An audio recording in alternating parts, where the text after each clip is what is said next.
ಒಂದು 2 ವಾರದಲ್ಲಿ ಅದು ಕಡಿಮೆ ಆಗ್ಲಿಲ್ಲ ಅಂದ್ರೆ ಈ ಜನರಲಿ ತೋರಿಸ್ಬೇಕು ಅಂತ. ವಾರ್ಮ್ ಇಟ್ಕೊಳ್ಳಿ, ಕಾಲಿಗೆ ನೀ ಕ್ಯಾಪ್, ಕೈಗೆ ಏನಾದ್ರು ಗ್ಲೌಸ್ ಹಾಕೊಳ್ಳಿ. ನಾವು ಫಿಸಿಕಲ್ ಆಕ್ಟಿವಿಟಿ ಮಾಡೋದನ್ನ ಕಡಿಮೆ ಮಾಡಿದ್ರೆ ನಮ್ಮ ಮಸಲು ವೀಕ್ ಆಗ್ಲಿಕ್ಕೆ ಶುರು ಆಗುತ್ತೆ. ಈಗ ನೋವೇನಾದ್ರೂ ಕಾಣಿಸ್ಕೊಂಡ್ರೆ ಡಾಕ್ಟರ್ನ ಕಾಣ್ಬೇಕಾ ಹೇಗೆ? ಯಾಕಂದ್ರೆ ನಾರ್ಮಲ್ ಆಗಿದ್ರೆ ಓಕೆ, ಕೆಲವರಿಗೆ ಅತಿಯಾಗಿ ಪೇನ್ ಆಗ್ತಾ ಇರುತ್ತೆ ಜಾಯಿಂಟ್ಗಳು. ಸೊ ಅವ್ರು ಡಾಕ್ಟರ್ನ ಜನರಲಿ ಯಾವುದೇ ಒಂದು ನೋವು ಬಂದ್ರೆ ಜನರಲಿ ಒಂದು 2 ವಾರದಲ್ಲಿ ಅದು ಕಡಿಮೆ ಆಗ್ಲಿಲ್ಲ ಅಂದ್ರೆ ಈ ಜನರಲಿ ಅದನ್ನ ಒಂದ್ಸತಿ ತೋರಿಸ್ಬೇಕು ಅಂತ.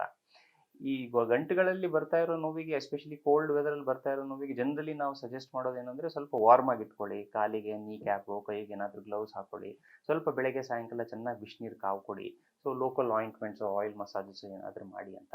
ಬಟ್ ಯಾವುದೇ ನೋವು ಜನರಲಿ ಒಂದು 2 ವಾರದಲ್ಲಿ ನಿಮಗೆ ನೋವು ಕಡಿಮೆ ಆಗ್ತಾ ಇಲ್ಲ 2 ವಾರದಲ್ಲಿ ನೋವು ಜಾಸ್ತಿನೇ ಆಗ್ತಾ ಹೋಗ್ತಾ ಇತ್ತು ಅಂತಂದ್ರೆ ಜನರಲಿ ಒಂದ್ಸತಿ generally ask the patient to consult an orthopaedic surgeon.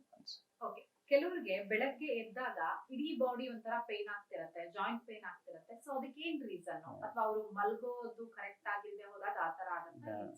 So ಈ ಬೆಳಗ್ಗೆ ಎದ್ದ ತಕ್ಷಣ ಬರುವಂತ ನೋವು ಎಸ್ಪೆಷಲಿ ನಮ್ಮ ಬ್ಯಾಂಗ್ಳೂರಲ್ಲಿ ತುಂಬಾ ಕಾಮನ್. ಇದಕ್ಕೆ ಪ್ರೈಮರಿ ರೀಸನ್ ಬಂದು ನಾವು ಪ್ಯಾಸಿವ್ ಪೇನ್ ಅಂತ ಹೇಳ್ತೇವೆ. ಈ ಪ್ಯಾಸಿವ್ ಪೇನ್ ಅಂತಂದ್ರೆ ನಮ್ಮ ದೇಹ ಜನರಲಿ ನಾವು ವಿ ಆರ್ ಆನಿಮಲ್ಸ್. ಸೊ ನಾವು ಪ್ರಾಣಿಗಳಿಂದ ನಾವು we have become monkeys and then we have progressed to human being. So ನಮ್ಮ ದೇಹ ಕಂಟಿನ್ಯೂಸ್ಲಿ ಆಕ್ಟಿವಿಟಿ ಮಾಡ್ತಾ ಇರಬೇಕು, ಫಿಸಿಕಲಿ ನಾವು ಆಕ್ಟಿವಿಟಿ ಮಾಡ್ತಾ ಇರಬೇಕು. ನಾವು ಫಿಸಿಕಲ್ ಆಕ್ಟಿವಿಟಿ ಮಾಡೋದನ್ನ ಕಡಿಮೆ ಮಾಡಿದ್ರೆ ನಮ್ಮ ಮಸಲು ವೀಕ್ ಆಗ್ಲಿಕ್ಕೆ ಶುರು ಆಗುತ್ತೆ. ಮಸಲ್ ವೀಕ್ ಆದ ತಕ್ಷಣ ಅದು ನೋವು ಕೊಡಕ್ಕೆ ಶುರು ಮಾಡುತ್ತೆ. So this is called passive pain. So ನೀವು ಕೆಲಸ ಮಾಡೋದನ್ನ ಕಡಿಮೆ ಮಾಡಿದ್ರೆ, ಫಿಸಿಕಲ್ ಆಕ್ಟಿವಿಟಿ ಕಡಿಮೆ ಮಾಡಿದ್ರೆ ನೋವು ಬರೋಕ್ಕೆ ಶುರು ಆಗುತ್ತೆ. ಸೊ ಈ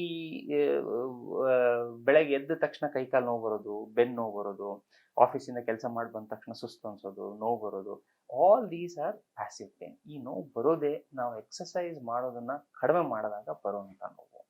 ಸೊ ಪ್ರೈಮರಿಲಿ 90% ಆಫ್ ದ ಪೇಷಂಟ್ಸ್ಗೆ ಇದು ಎಕ್ಸಸೈಸ್ ಕಡಿಮೆ ಆಗಿರೋದ್ರಿಂದ ಬರ್ತಾ ಇರೋದು.